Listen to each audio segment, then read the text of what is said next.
ನಿಮ್ಮ ಹಳೆಯ ಚಿನ್ನದ ಒಡವೆನ ಅಧಿಕ ಬೆಲೆಗೆ ಮಾರಬೇಕೆ? ಆಟಿಕಾಗೆ ಕಾಲ್ ಮಾಡಿ 8880 ಅಟ್ಟಿಕಾ ಗೋಲ್ಡ್ ಕಂಪನಿ. ಸುಮಧುರವಾಗಿ ಹಾಡ್ತಿದ್ರು. ಮತ್ತೆ ಪೂರ್ತಿ ಅವರು ಹೃದಯ ತುಂಬಿ ಹಾಡ್ತಿದ್ದವರು. ಇದುವರೆಗೂ 17 ಭಾಷೆಗಳಲ್ಲಿ 40,000ಕ್ಕೂ ಮಿಚ್ಚು ಹಾಡುಗಳನ್ನು ಹೇಳಿದ್ದಾರೆ. ಅವರು ನಿಜವಾಗ್ಲೂ ಎಂತ ಪ್ರಪಂಚದ ಎಂಥದ್ದೇ ಅವಾರ್ಡ್ ಕೊಟ್ಟರು ಕಮ್ಮಿ. ಮತ್ತೆ ನಾನು ಅವರ ಚಿಕ್ಕ ವಯಸ್ಸಿನ ಕೇಳ್ತಿದ್ದೆ ದೋಣಿ ಸಾಗಲಿ ಮುಂದೆ ಹೋಗಲಿ. ನೆಕ್ಸ್ಟ್ ಇಳೆಯರಾಜ ಸಂಗೀತ ಅವರದು ನಗುವ ನಯನ, ಎಂದಕ್ಕಿಂತ ಒಂದು ಶಿವನೇನಿದೆ, ಒಂದು ಭಕ್ತಿ ಭಾವ ಆಗಲಿ, ರೊಮ್ಯಾಂಟಿಕ್ ಸಾಂಗ್ ಆಗಲಿ, ಅವ್ರು ನಿಜವಾಗ್ಲು ಕನ್ನಡದಲ್ಲಿ ಅವರು ನಿಜವಾಗ್ಲು ಸಿಕ್ಕಾಪಟ್ಟೆ ಹಾಡಿದ್ದಾರೆ. ಮತ್ತು ಅವರು ನಮ್ಮ ಕನ್ನಡದ ನೆಲದಲ್ಲಿ ಇಲ್ಲಿ ಮೈಸೂರಲ್ಲೇ ಬಂದು ಮೈಸೂರನ್ನು ಇಷ್ಟಪಟ್ಟು ನಮ್ಮ ಮೈಸೂರಿನಲ್ಲೇ ಇದ್ದು ಕೊನೆವರೆಗೂ ಇದ್ದು ಇಲ್ಲೇ ಇದು ಮಾಡಿದ್ದಾರೆ. ಅವರಿಗೆ ಕನ್ನಡ ಅಭಿಮಾನಕ್ಕೂ ನಾನು ತುಂಬ ಧನ್ಯವಾದ ಹೇಳ್ತೀನಿ. ಅವ್ರು ಮುಂದೆನೂ ಕೂಡ ಕನ್ನಡ ನಾಡಲ್ಲೇ ಹುಟ್ಟಲಿ, ನಮ್ಮ ಮೈಸೂರಿನಲ್ಲೇ ಅವರು ಹುಟ್ಟಲಿ ಅಂತ ಹೇಳಿ ಅವರ ಆತ್ಮಕ್ಕೆ ನಾನು ಶಾಂತಿಯನ್ನು ನಾನು ಹೇಳಲ್ಲ. ಒಂದು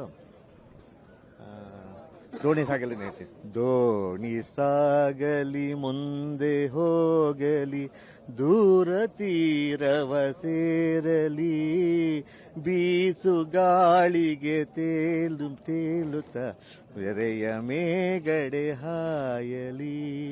ದೋಣಿ ಸಾಗಲಿ ಮುಂದೆ ಹೋಗಲಿ, ದೂರ ತೀರವ ಸೇರಲಿ, ಬೀಸು ಗಾಳಿಗೆ ತೆರೆಯ ಮೇಗಡೆ ಹಾಯಲಿ. ದೇವರ ಆಟ ಬಲ್ಲವರಾರು, ಆತನ ಎದಿರು ನಿಲ್ಲುವರಾರು. ಕೇಳದೆ ಸುಖವ ಕೊಡುವ, ಹೇಳದೆ ದುಃಖವ ತರುವ, ತನ್ನ ಮನದಂತೆ ಕುಣಿಸಿ ಆಡುವ ದೇವರ ಆಟ ಬಲ್ಲವರಾರು, ಆತನ ಎದಿರು ನಿಲ್ಲುವರಾರು.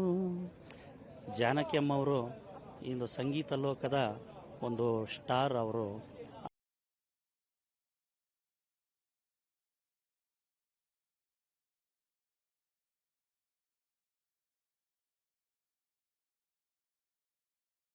ಇಂದು ನಮ್ಮ ಮೈಸೂರಿನಲ್ಲಿ ಅವರು ಕಳೆದ ಅಂತಿಮ ದಿನಗಳನ್ನು ಕಳೆದಿದ್ದು ನಮಗೆ ತುಂಬ ಖುಷಿಯಾದಂಥ ವಿಚಾರ.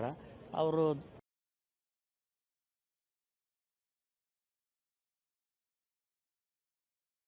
ನಷ್ಟ ಉಂಟಾಗಿದೆ.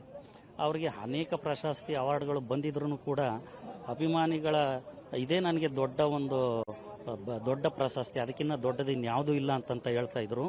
ಆದ್ರೂ ಅವ್ರಿಗೆ ಭಾರತ ರತ್ನ ಒಂದು ಪ್ರಶಸ್ತಿ ಬರಲೇಬೇಕು.